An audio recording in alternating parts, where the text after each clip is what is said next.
Assalamualaikum teman-teman semua. Terima kasih sudah mengklik video ini ya. Jangan lupa di like, komen, dan subscribe. Kami dari kampus IAIN Bone, Fakultas Tarbiyah, Program Studi Manajemen Pendidikan Islam. Sebelum itu, terima kasih kepada dosen mata kuliah Perencanaan Pendidikan, Ibu Asma Amir, SPD MPD. Perkenalkan, kami dari kelompok 10. Nama saya Alia Putri Sawitri, NIM 86231-2019-173. Assalamualaikum warahmatullahi wabarakatuh. Perkenalkan, nama saya Muhammad Syawaludin Al-Falah dengan Prodi Manajemen Pendidikan Islam, NIM 86231-2019-151, dan kami dari perwakilan kelompok 10 akan membahas mengenai pengertian dari perencanaan lingkungan pendidikan, kemudian jenis-jenis lingkungan pendidikan, kriteria lingkungan pendidikan, dan fungsi dari lingkungan pendidikan itu sendiri. Langsung saja kita simak videonya. Pembahasan pertama yaitu perencanaan lingkungan pendidikan. Perencanaan adalah usaha untuk menggali pihak yang bertanggung jawab terhadap berbagai aktivitas tertentu untuk mencapai tujuan bersama. Aktivitas tersebut tergambar dalam sebuah perencanaan yang matang dan komprehensif. Pada sisi lain, perencanaan dapat dikatakan sebagai usaha untuk mencari penanggung jawab terhadap berbagai rumusan kebijakan untuk dilaksanakan bersama sesuai dengan bidang-bidangnya masing-masing. Perencanaan lingkungan atau Design for Environment adalah pendekatan sistematik untuk mengevaluasi konsekuensi dalam lingkungan dari produk dan proses-prosesnya dan dampak pada kesehatan manusia dan juga lingkungan. Lingkungan pendidikan mencakup segala material dan stimuli di dalam dan di luar diri individu, baik yang bersifat filosofis, psikologis, maupun sosiokultural. Jenis-jenis lingkungan pendidikan.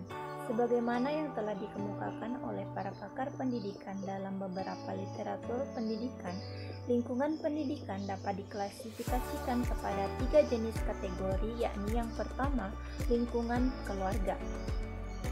Lingkungan keluarga sebagai unit terkecil dari suatu masyarakat.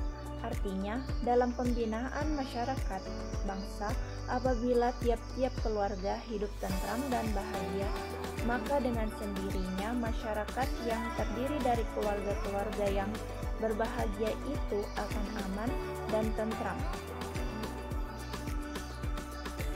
Islam memandang bahwa keluarga merupakan lingkungan yang paling berpengaruh dan yang paling utama pada pembentukan kepribadian anak. Hal ini disebabkan oleh tanggung jawab orang tua kepada anak bukan hanya bersifat duniawi, melainkan ukhrawi dan teologis. Yang kedua, yakni lingkungan sekolah. Lingkungan sekolah diadakan sebagai kelanjutan dari lingkungan rumah tangga. Di lingkungan sekolah ini, tugas pendidikan diserahkan kepada guru atau mu'alim atau ulama. Di sekolah, seorang anak mendapatkan berbagai informasi tentang ilmu pengetahuan serta keterampilan yang diperlukan dalam kehidupannya. Jika orang tua mengajar dan mendidik di rumah, maka seorang guru mengajarkan ilmunya di sekolah atau di majelis-majelis ilmu. Adapun yang ketiga, yaitu lingkungan masyarakat. Lingkungan masyarakat pada hakikatnya adalah kumpulan dari keluarga antara satu dan yang lainnya terikat oleh tata nilai atau aturan, baik yang tertulis maupun tidak tertulis. Di dalam masyarakat terdapat berbagai peluang bagi manusia untuk memperoleh berbagai pengalaman empiris yang kelak akan berguna bagi kehidupannya di masa depan. Di dalam masyarakat terdapat organisasi, perkumpulan, yayasan, asosiasi, dan lain sebagainya. Kemudian selanjutnya mengenai kriteria dalam memilih lingkungan pendidikan sebagai dasar pengajaran adalah faktor kondisional yang mempengaruhi tingkah laku individu dan merupakan faktor belajar yang penting. Lingkungan pembelajaran atau pendidikan terdiri dari lingkungan sosial adalah lingkungan masyarakat, baik kelompok besar atau kelompok yang kecil. Kemudian lingkungan personal meliputi individu-individu sebagai suatu pribadi yang berpengaruh terhadap individu pribadi lainnya. Kemudian lingkungan alam atau fisik, di mana hal ini meliputi semua sumber daya alam yang dapat diberdayakan sebagai sumber belajar. Kemudian lingkungan kultural mencakup hasil budaya dan teknologi yang dapat dijadikan sumber belajar dan dapat menjadi faktor pendukung pengajaran, dan dalam konteks ini termasuk sistem nilai, norma, dan adat kebiasaan.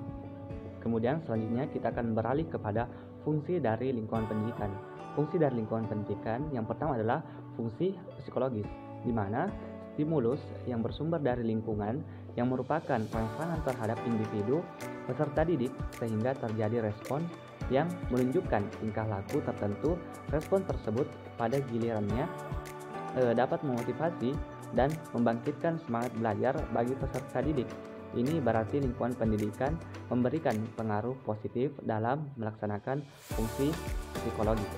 Kemudian selanjutnya mengenai fungsi pedagogis, di mana lingkungan memberikan pengaruh-pengaruh yang bersifat mendidik, khususnya lingkungan yang sengaja disiapkan sebagai suatu lembaga pendidikan, misalnya keluarga, sekolah, lembaga pelatihan, dan lembaga-lembaga sosial.